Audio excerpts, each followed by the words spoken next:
Good day guys, and welcome to Thai TV channel. Grabe, hindi ko na matandaan kung kailan yung last nag-bike vlog ako. Parang ilang buwan talaga yung lumipas. Kasi talagang sobrang naging busy. Walang time. Even yung sa pagbabike ko, talagang natigil ako. Pero lately, nakakapag-bike ako, pero hindi ako nagva-vlog. Kasi kumbaga parang gusto ko lang bumalik muna sa kondisyon sa pagbabike. Kaya malapitan ride lang yung ginagawa ko. And as in talagang hindi ako lumalayo. Even nung Christmas vacation, yung walang pasok si Laya, yung daughter ko, kala ko magkaka-time ako. Pero hindi rin. Kasi naging busy naman sa church, sa simbang gabi, at napakarami pang events. So talagang ngayon lang ulit. Anyway, first Sunday ngayon ng taon 2026, naisip ko mag-ride since maluwag yung daan, yung kalsada, dahil bukas pa resume ng mga pasok. Kaya naisipan ko mag-ride and sabayan ng pag-vlog kasi na-miss ko din. And ayun, naisip kong pumunta ngayon sa Quiapo Church dahil malapit na rin yung kapistahan ng Nazareno. I think sa Friday na yata yun. So bisitahin natin ang Quiapo. Check natin ang sitwasyon doon, kung madami bang tao. And syempre makapagdasal na rin para kumbaga mas may kabuluhan tong ride na gagawin ko ngayon. Kaya guys, ngayon lang ulit, sana samahan nyo ako. Let's go!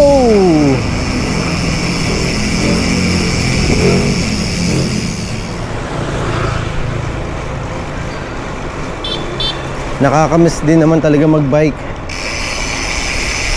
And alam ko din naman na marami rin natigil sa pagbabike. Siguro dahil bumalik na sa dati, marami nang nawalan ng time. Pero for sure, lahat naman may dahilan eh.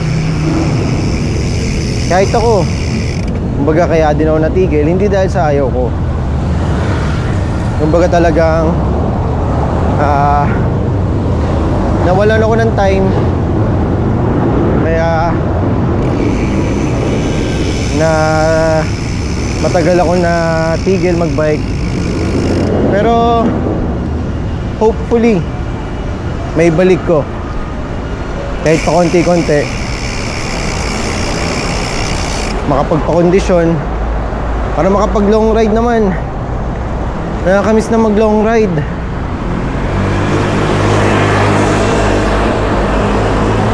Nakakatawa nga kasi minsan nagbike ako sa amin sa bahay hanggang Santo Domingo Church, siguro approximately mga less than 4 kilometers lang yon papunta. So parang sabihin natin 8 kilometers balikan. Grabe, pagod ko na. Sakit sa legs. Kaya talagang alam mong wala sa kondisyon. Kaya sana talaga bumalik yung dati para makapag-ride na malayo-layo. Nandito na ako sa Santo Domingo Ave. So dire-diretso lang to. Ang labas nito Quezon Ave. And sa may Santo Domingo Church. Then from there, kanan lang tayo, Quezon Ave na yun, dire-diretso na yun hanggang makarating ng Quiapo Church. Ang ganda ng panahon ngayon, walang araw, mahangin at malamig pa ang hangin. So chill ride lang, enjoy lang. Isa din sa naging dahilan kung bakit hindi ako nakapag-bike, kasi yung mga kasama ko, sila Jason, sila JR, naging busy din. Si Jason, nalimit talaga yung pagbabike niya kasi nagkasakit siya. Medyo seryosong sakit, so kailangan magpahinga. Si JR, sa work, lahat naman. Kaya sana talaga, I'm praying na sana maging okay ang lahat para balik sa dati. Ang sarap talaga kasi mag-bike, lalo na kapag nakakarating sa malayo. And yung alam mo sa sarili mo na nakapag-ride ka ng malayo, kinaya mo, nakauwi ka ng safe, talagang achievement yun eh. Yun talaga yung masarap sa pakiramdam. Nandito na ako sa tapat ng UST Angelicum College, may alma mater, and school din ng daughter ko. Laya, may pasok ka na tomorrow, back to school. Everyday na naman tayo nandito.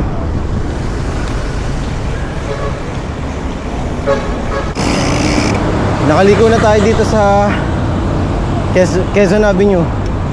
And nasa tapat tayo ng Santo Domingo Church.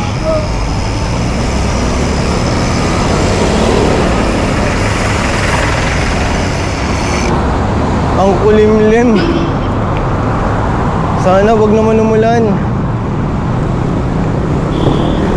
Though ready naman tayo, kaya lang mas maganda pagpawisan eh, kesa maligo sa ulan.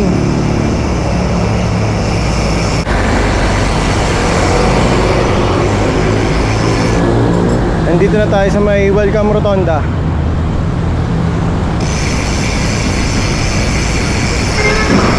Ito lang maganda talaga pag Sunday, walang traffic.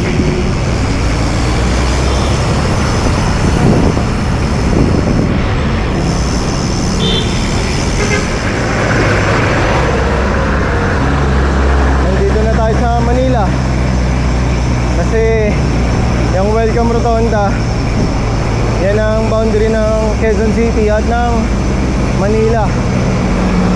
So nakalagpas na tayo doon, kaya nasa Manila na tayo.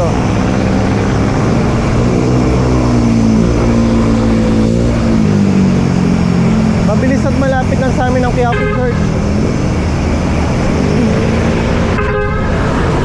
Sakit sa tenga.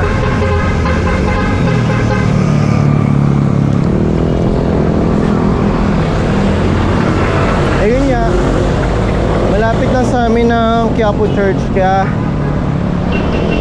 sabi ko tamang short ride lang ang gawin ko at doon ako pumunta. Gusto ko rin nga sana mag-ride nung bagong taon, kaya lang talagang nakakatakot lumabas, lalo mag-bike nung before New Year, yung sa Lubong. Sobrang dami nagpapaputok at talagang hindi biro. Sobrang lalakas ng mga paputok. Lalo na yung napanood sa news, yung may mga namamatay pa dahil nasasabugan. Okay sana mag-ride din nun kasi talagang Walang tao halos sa daan. Pero yun nga lang, sobrang delikado. Kaya hindi ako tumuloy mag-ride.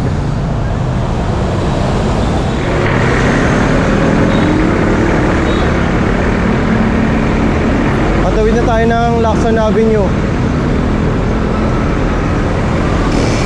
So pagkatawid dito, UST na.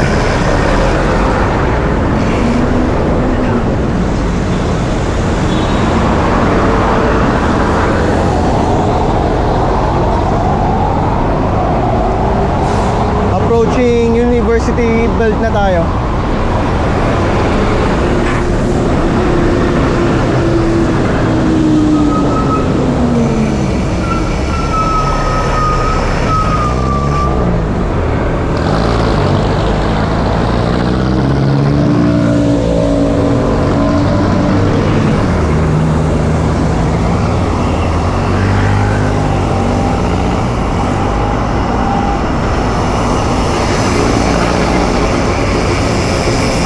Ang kulimlim talaga. Huwag kang ulan. Malapit na tayo sa Quiapo.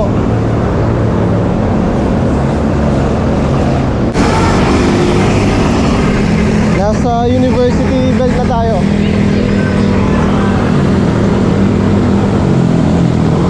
Yan, pagdating sa stoplight dyan, pakaliwa lang yan. Enough. Quiapo na yan. Raon muna, tapos yun na, Quiapo na.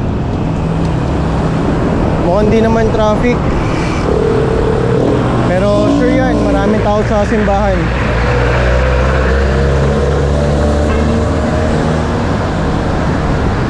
Alam ko kahapon ginanap yung parang prosesyon ng mga replika ng Nazareno. So parang sarado tong daan na to kahapon.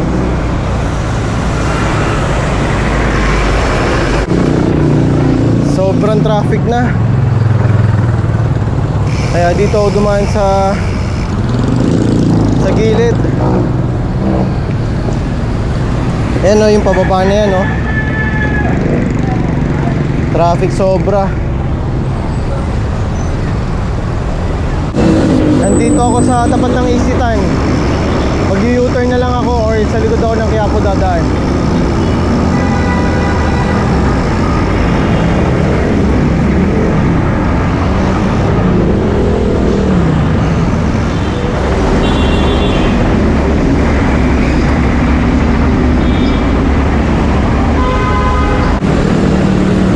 Nakapag-u-turn na ako. So sa gilid ulit ako dadaan para dire-diretso Quiapo Church. Yan o, traffic sa baba.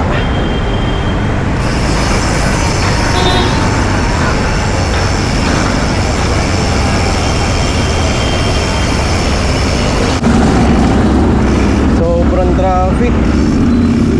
Ay, ay, ay.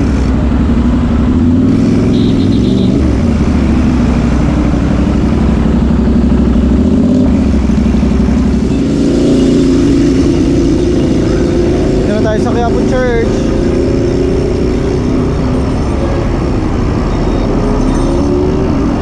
Grabe dami ng tao. Hanggang labas.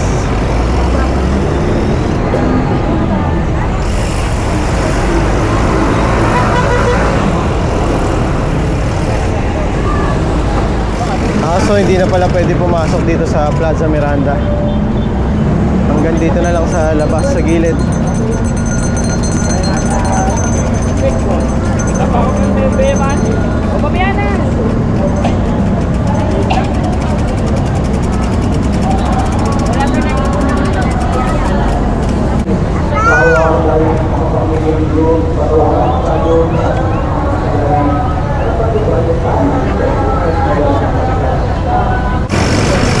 Alis na ako dito sa Quiapo Church.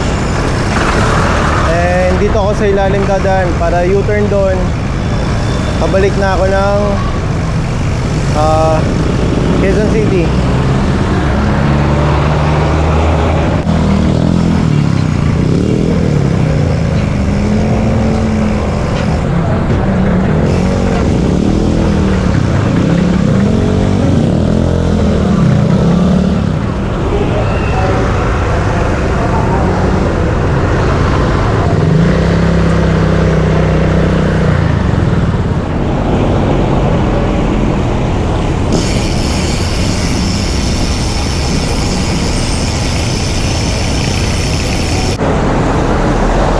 dito na ako dadaan ngayon sa ilalim. Hindi na ako mag-Quezon Avenue, hindi na ako mag-Espanya. Dito na ako dadaan sa may Dangwa, sa may pilihan ng mga bulaklak.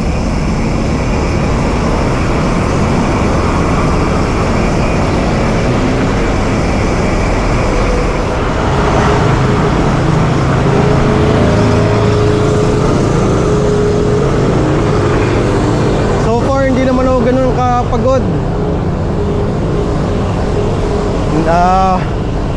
Sakto lang, wala akong nararamdaman sa legs ko na parang hirap ako. Pero sure naman din ako na hindi ko kayang lumayo pa. So sakto lang, tama lang tong ride na ginawa ko. Sana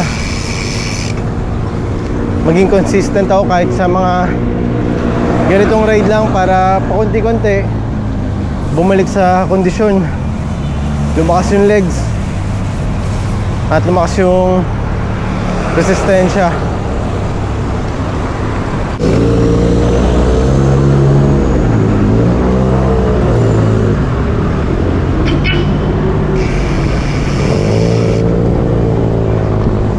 Dito tayo sa bilihan ng mga bulaklak.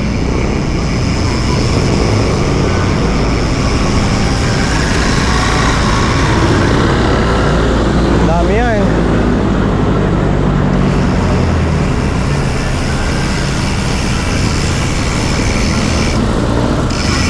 Magkabilang street yan, hanggang sa loob.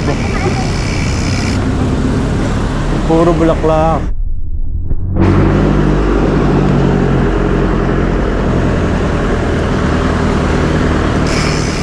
Patawid na tayo dito sa Blumentritt Extension. Yung susunod na street nito, yung Suki na, Suki Market and Dapitan Arcade.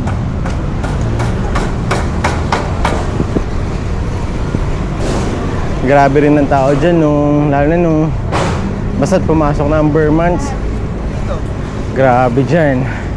Dahil dyan yung mga bilihan ng mga pang Christmas decor.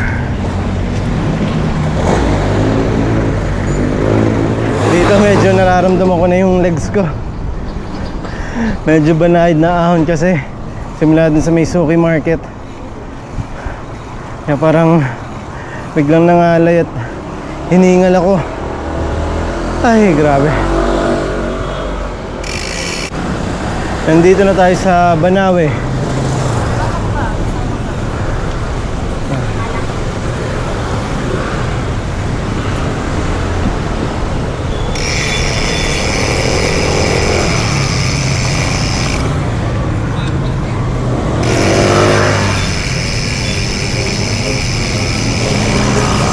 Sa tapat ng orthopedic.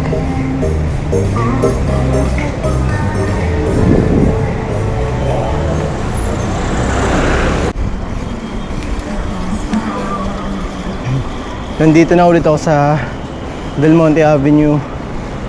Ito, sa may tapat na ako ng Siena College. Konti na lang at nasa bahay na ako. May shooting pa yata dito sa Siena College.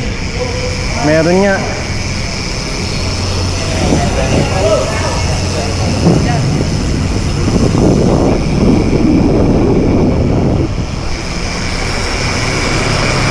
O kaya meron. Pero may nagsushoot. Hindi ko alam kung movie, kung para sa school. Hindi ko alam, nadaanan ko lang eh. Proud na naman ang wife ko niyan. Alma mater ng wife ko yan eh. So guys, hanggang dito na lang tong bike vlog natin. And sana kahit short ride lang, sana kahit paano nag-enjoy kayo sa pagpasyal ko sa inyo. Guys, sana sa mga hindi pa nakakapag-subscribe, Sana makonsider nyo mag-subscribe, comment, like, and share na din. Napakalaking tulong at bagay niyan para sa akin. Again, maraming salamat. Ingat kayo lagi. At God bless sa ating lahat.